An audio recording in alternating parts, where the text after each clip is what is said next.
Today, I'm going to walk you step by step through how I make my Bifold leather wallets. Why? Because sequencing is critical in leatherwork for two reasons. A professional looking wallet, and B, not losing your sanity and screaming into the void. Trust me, doing things out of order can turn your project into a sad, floppy regret faster than you could say, crafting hobby. Stick around, this is going to be interesting, or at least mildly entertaining. We kick things off with the laser, because hand cutting is for people who enjoy suffering. This little beauty cuts the wallets and punches all the stitch holes for me. It's so precise, it makes me look like I know what I'm doing, which honestly is half the battle. This laser isn't just for leather. It's the Swiss Army knife of cutting and crafting tools. Woodwork, acrylic sign art, sign making, you name it, this thing can do it. Honestly, if you're not using a laser for your projects, what are you doing? Living in 1825? If you want a full video on the laser, let me know. But for now, let's stay focused because apparently attention spans are shorter than ever and I'm not trying to lose you to a cat video. Next, it's dye time.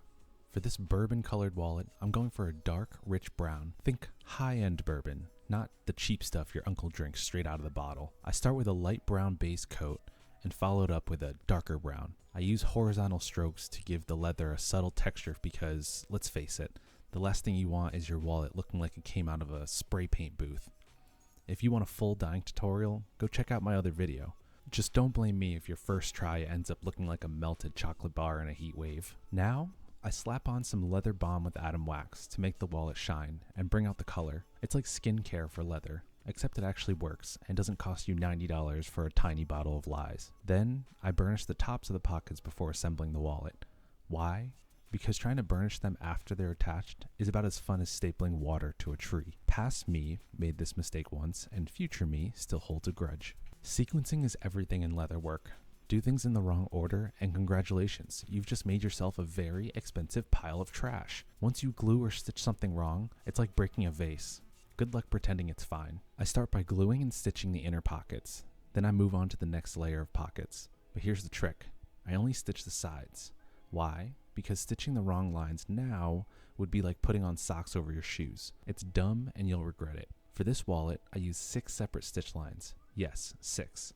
It's tedious, but the payoff is worth it at the end. At the end of each line, I do a back stitch and seal it with a lighter, which is honestly the most exciting part of the process. Fire fixes everything, or at least makes you feel like it does for a few seconds. Now, it's time to bevel the edges so they don't look like they've been chewed on by a rabid raccoon. Sharp edges are fine for knives, but on a wallet, not so much. Next is sanding. If your cuts are way off, sanding can be soul crushing. Luckily, my laser's got my back, so all I'm doing here is cleaning up the charred edges. Pro tip, invest in a belt sander if you hate yourself less than I do. Hand sanding is great if you want forearms like Popeye, but otherwise, skip the misery. After sanding, I re-dye the edges and start burnishing. The edges contrast with the wallet because the dye reacts differently with the flesh side of the leather. I burnish until the edges are shiny enough to double as a mirror for your self-loathing. And there you have it, the finished wallet. It's looking sleek, clean, and not so bulky that you're looking like you're smuggling a brick in your back pocket. If you want one of these, it's available on my website, puredleather.com. If this video helped you at all, or at least distracted you from the existential crisis of daily life, give it a like. Got questions or feedback? Drop them in the comments. I'd love to hear from you. And subscribe if you want more leatherworking content. Or don't. It's your life, after all. Thanks for watching, and I'll see you in the next one.